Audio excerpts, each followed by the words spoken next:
नमस्कार दोस्तों, 2 अगस्त 2021 को भारत सरकार ने एक प्लेटफॉर्म चालू किया है जिसका नाम ई-रूपी है, जो यूपीआई का ही एडवांस वर्जन है, जिसको इंडियन ऑर्गेनाइजेशन एनपीसीआई ने डेवलप किया है, जो भारत में होने वाले सभी ऑनलाइन ट्रांजैक्शंस को कंट्रोल करती है। तो चलिए जानते हैं कि ई-रूपी क्या है या कैसे काम करेगा और इससे आपको क्या फायदे होंगे।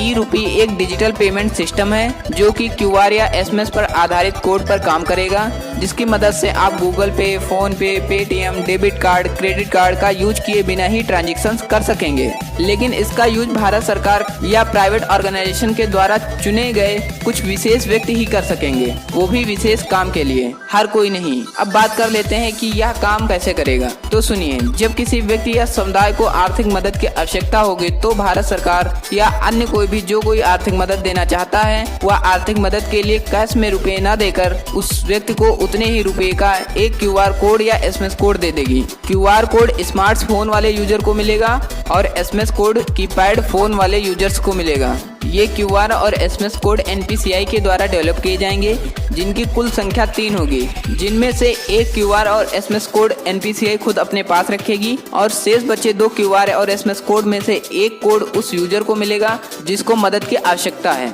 और दूसरा कोड उन सभी को मिलेगा जो उस यूजर की मदद कर सकते हैं। इस पूरी बात को हम एक एग्जाम्पल से समझते हैं। सपोज भारत सरकार किसानों को फसल में खाद डालने के लिए 2000 रुपए देना चाहती है, तो अब सरकार किसान को 2000 रुपए कैश में नहीं देगी। उसके स्थान पर सरकार किसानों के मोबाइल पर 2000 रुपए का एक क्यूआर कोड या एसएमएस कोड सेंड कर देगी और दूसरे क्यूआर कोड को उन सभी जगह सेंड कर देगी जहां पर खाद मिल सकती है। लेकिन किसान उस 2000 रुपए के क्यूआर कोड या एसएमएस कोड से खाद ना खरीद कर कपड़े या कोई अन्य चीज खरीदना चाहे तो वह ऐसा नहीं कर पाएगा, क्योंकि जब वह उस क्यूआर कोड को कपड़े की दुकान पर स्कैन कराएगा तो स्कैनर उसे अनमैच्ड या इनवैलिड बता देगा। लेकिन जब वह उसी क्यूआर कोड को किसी खाद की दुकान पर स्कैन करने के लिए देगा तो स्कैनर उसे स्कैन कर लेगा और शॉपकीपर उस क्यूआर कोड के बदले में उसे खाद भी दे देगा। इस टेक्नोलॉजी की मदद से यह निर्धारित हो पाएगा कि सरकार या अन्य कोई ने जिस काम के लिए रुपए दिए हैं वो रुपए उसी काम के लिए ही प्रयोग किए गए हैं। इसलिए यह एक बहुत अच्छी टेक्नोलॉजी है जिसकी मदद से काफी हद तक करप्शन भी कम होगा